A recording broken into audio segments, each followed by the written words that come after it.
Welcome to another edition of the OK Preps Extra podcast. We appreciate you joining us. I'm Patrick Prince, joined as always by our high school sports editor, Barry Lewis, here to break down some high school sports knowledge. Barry, let's start with a couple of super sophomores that you wrote a little bit about in today's paper.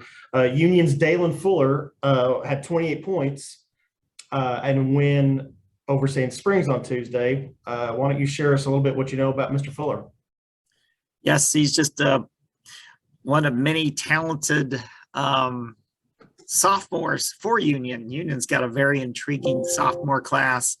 That also includes Chris Mason and Cedric Dixon, who came over from Victory after last season. And Union is a team that record is not great at this time, 9-8, but they're a team that no one wants to play in the postseason.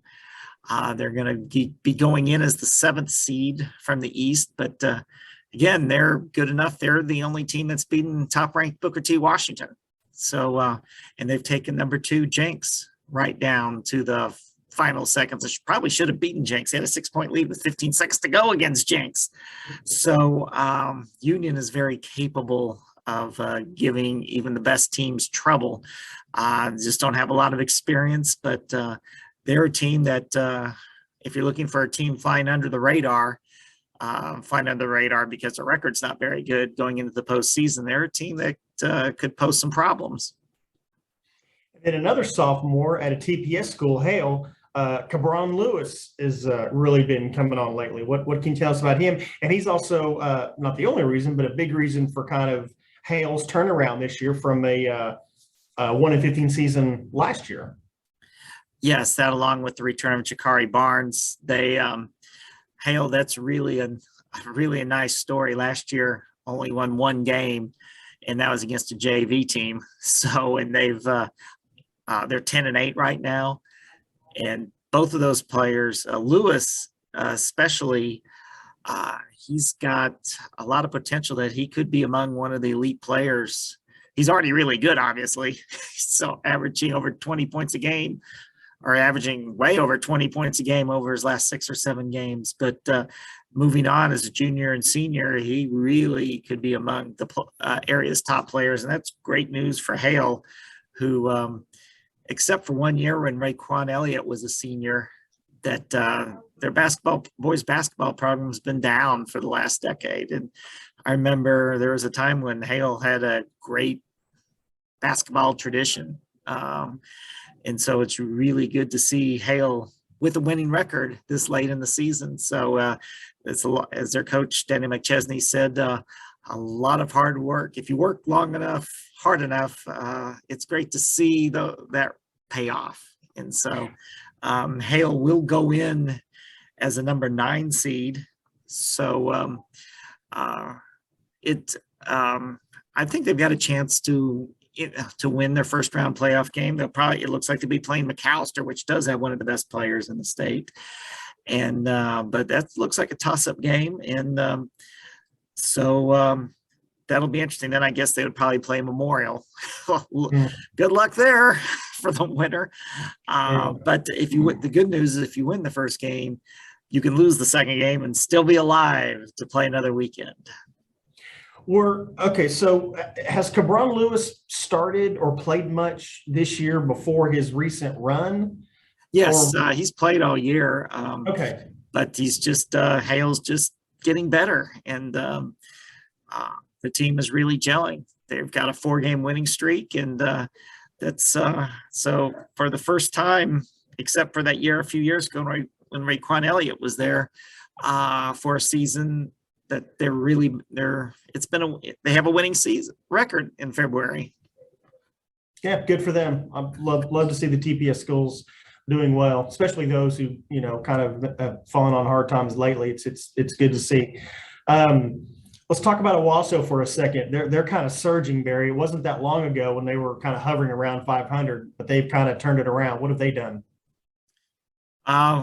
Well, they're just, again, a team that's peaking. They had a tough stretch early in January where they had a lot of sickness on the team, and that led to at least one loss, even though that loss against Bartlesville, they went into overtime and Bartlesville is a good team. So, yeah, no one's hotter in 6A East right now than Owasso, except for Booker T. Washington, the team that Owasso lost to by 4 points. So Owasso, it's really simple. They get the ball into Caden Fry. And as his coach Brian Montanati says, he's a throwback player. He's a big man who can play with his back to the basket and score. And Caleb Leslie, a really good outside shooter. And it's really amazing what Owasso has been able to do this year when you consider that they lost Aaron Potter, who moved to Booker T. Washington, and has really made a big difference there. And they also graduated a couple of key players from last year's team. And not many people thought they'd be where they are right now. But I remember talking with Caden Fry. They had just come from the Pittsburgh tournament, and he was watching the Jenks Union Invitational Finals that same day. Talk about someone that was impressive in itself. And he gets off the bus and heads right to Jenks to watch basketball. He said that I guess the mindset of the team was if they could win their next 3 games, and a couple of them were going to be really tough against Union and at Broken Arrow, which was ranked 3rd at the time, then they thought they could host a regional and they'd have to sweep them. But that was the mindset. And lo and behold, they dominated Broken Arrow last week, 60-42, did what they had to do. And then it appears they've been rewarded, because when the rankings came out yesterday, there was Owasso in the number 4 slot in the East. That means they're going to be hosting a regional, and they'll be hosting Broken Arrow in the regional final. So, because Broken Arrow slipped from 3 to 5. So give Owasso credit. I mean, they are really coming on, and their last month's also included a win over second-ranked Jenks, which was top-ranked at that time. So they're really playing well. You mentioned sickness earlier, Barry, and I don't know if you meant COVID or not, but when you said that word, it got me thinking a little bit. Has COVID affected the basketball season much? Because it doesn't seem like it has a ton. Is that accurate? It hasn't really a ton, I would say. There was a point I was getting a bit concerned about 3 weeks ago, just in society in general, when it seems like the COVID rates were going up, and that affected the basketball schedule. You started seeing on the scheduling site games being postponed because of COVID. I remember, I think it was Holland Hall's girls team, and I don't know if it was because I think Holland Hall's girls team 1 week had to postpone 3 games. And I don't know if it's because their opponents or because their team, or maybe a combination of both, but there were starting to be a decent amount of postponements due to COVID a few weeks ago, but that seems to be trending in a good direction right now. So I would say it has not affected it much. It seems like most teams are going to be able to play a full schedule, and that wasn't the case a year ago. That's right, absolutely. You've alluded to it a little bit, Barry, today, but the final 6A, 5A rankings have come out, and that affects playoff seeding. Won't you kind of tell us what the impact there is? Well, Booker T. Washington, it's really, I guess the main drama to me was going to be in the East. Was Owasso going to get into that 4th slot, or was Broken Arrow going to be able to hold on? And it is Owasso in the 4 slot. Putnam West is in the 3 slot. So Putnam West, so one of those East regionals is going to be held in the Oklahoma City area at Putnam West. So always, don't like seeing that. And of course, that means some teams from this area are going to have to travel over to Putnam West.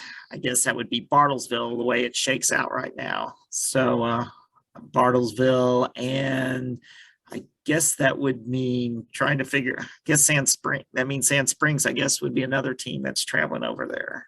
But so that's always a tough situation when you have to go 100 miles for a regional. Jenks held on to the number 2 slot. Booker T nailed that down, the number 1 slot, by beating Jenks pretty decisively again last Tuesday. Booker T, what a roller coaster.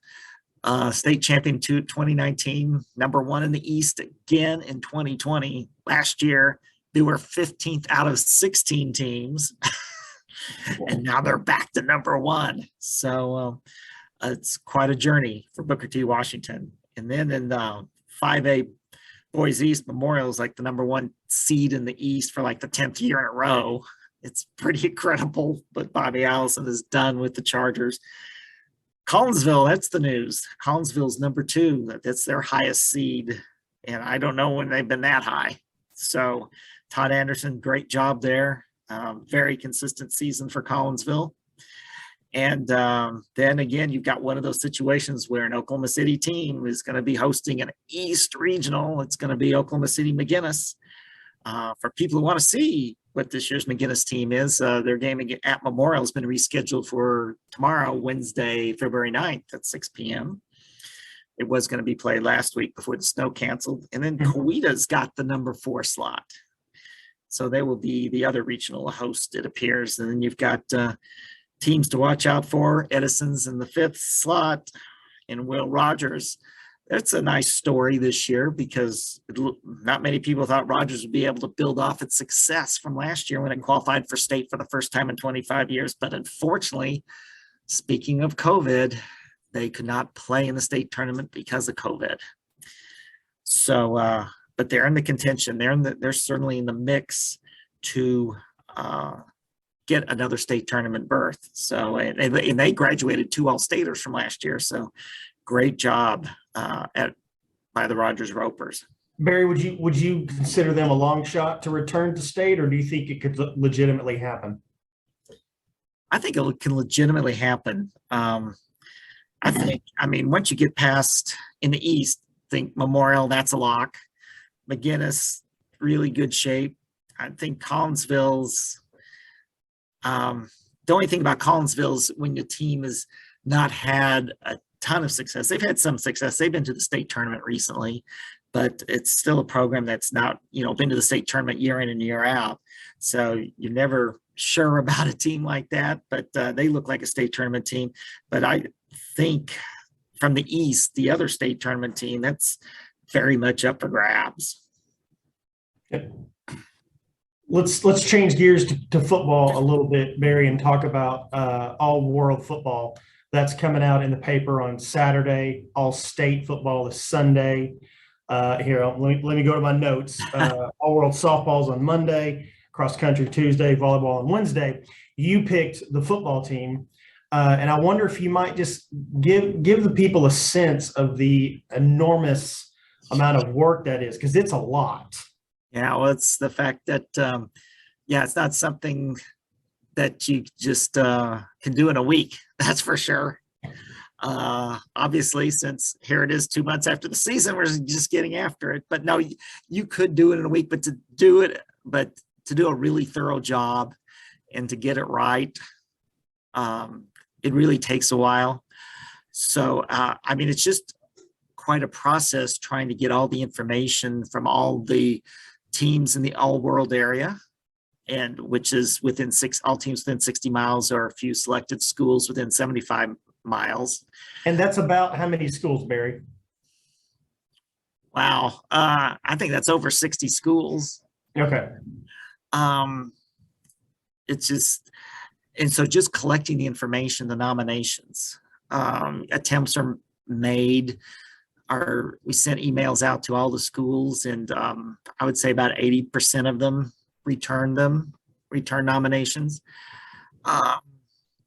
Just because a player is not nominated doesn't mean he can't qualify for the all-world honor or all-state honor, but it does make it harder for them to get recognized, obviously. So just collecting all that information is quite a process, and then you have to sort out. I like to do it the old school way. I'm printing out the hard copies of the nominations and have a big file folder, and then you just start the process of picking the first team, second team, honorable mentions, and then the all-world finalists. So you see a great deal of football just with your own eyes. But how do you measure? You can't get to everything, and I know you talk to other writers and kind of get their input as well. People that you know and trust. But how do you weigh selections versus someone you've seen a lot versus someone that you've heard a lot about, but maybe not seen as much? I mean, you know what I'm saying? I would, I mean, there's some players that I have not seen in person, but for those who I'm intrigued about, I will definitely get video of them. Okay. And so that at least gives me a sense of the type of player that they are. Even if it's just a highlights video, as opposed to like seeing an entire game, I think that gives me, taking that in context that it is a highlights video, I think I can still tell a lot about a player from looking at that video.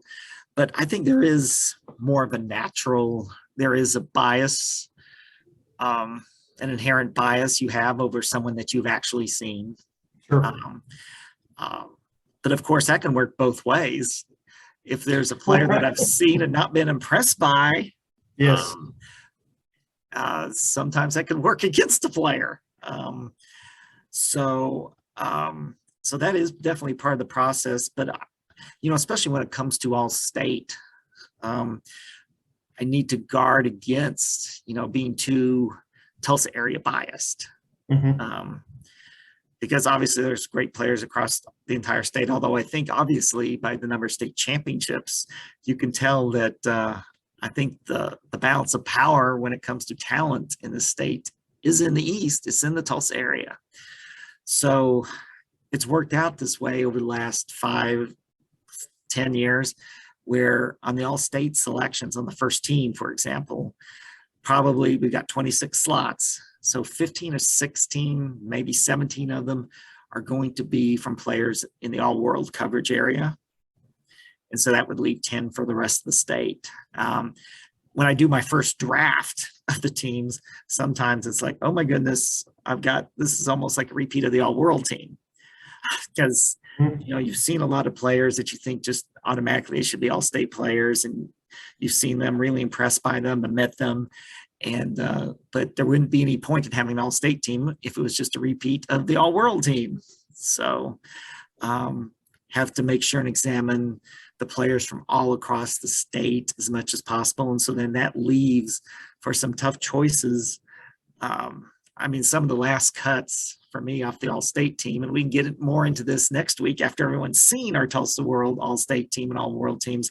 Those are really tough to make because just because you've seen these players, you know how good they are and really talented. But again, it is an all-state team and not, another all-world team. The all-world team is Saturday. The all-state team is Sunday. And of course, just a reminder, the finalists for All-World Football Player of the Year, offense and defense, 10 total, will be invited to our banquet in the summer where we will announce winners. More details to come on that. And like you said, Barry, we're being purposefully vague because we don't want to give away too much. The team will be announced this weekend. You and I will come back next Tuesday and we'll kind of talk particulars and really kind of get inside some of your discussions. One of the things, Barry, that I've always just from talking to you over the years that I've really appreciated about how you do this, you don't consider hype. Hype's never really matter to you, and I really appreciate that you are a results-based guy. Things you've seen, tangible things. You don't really care about star ratings. You don't care a whole lot about college potential. And I've always appreciated the fact that how you select players, that you don't buy into the hype.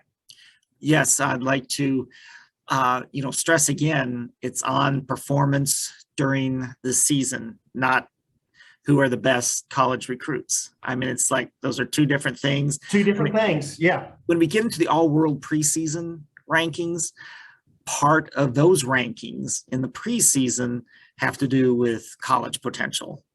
So, but not at all. I mean, I would say that's probably a third of the criteria in the all-world preseason rankings. But this, at the end of the season, ratings, it's all about performance on the field. So there will probably be, when people see the first team selections, they will probably wonder, well, where's such and such a player who just signed with a major college? Why isn't that player on there? There must be a mistake. Well, nothing against those players who are obviously they're really good, or they wouldn't be signing with major colleges.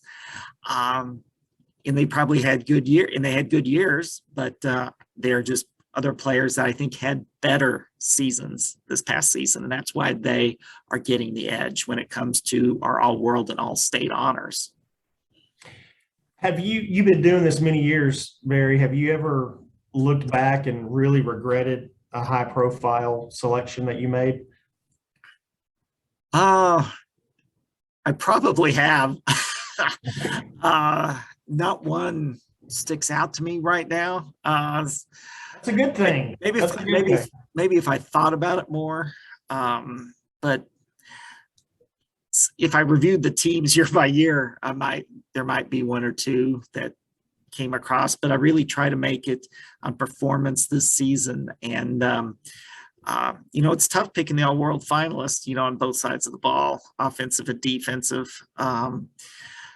Although I will say picking the finalists is it's easier than picking the entire team, because even before I get the nominations, I have a pretty good idea as soon as the state championship games have concluded who are going to be my 5 finalists on each side of the ball. I think this year, I had one spot on the defensive side I was really debating about and took me a while to figure out.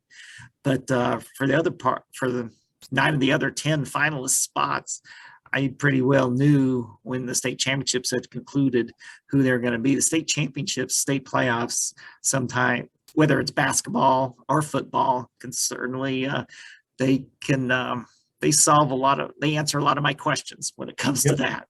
And I've heard you say that a lot through the years. Like, yeah, you place a high premium on big time. Yeah, huge in both sports. Yeah. All right, Barry, let's wrap it up there for this week. Like I said, we were being vague on purpose. We'll talk much more in detail about the AllWorld team on Tuesday, and that'll be a fun discussion. Thank you for tuning in. You can check us out on Google, Apple, and Spotify. And we'll hope you'll download and subscribe, and we'll see you next week. Barry, thanks for the time. Thanks, Patrick.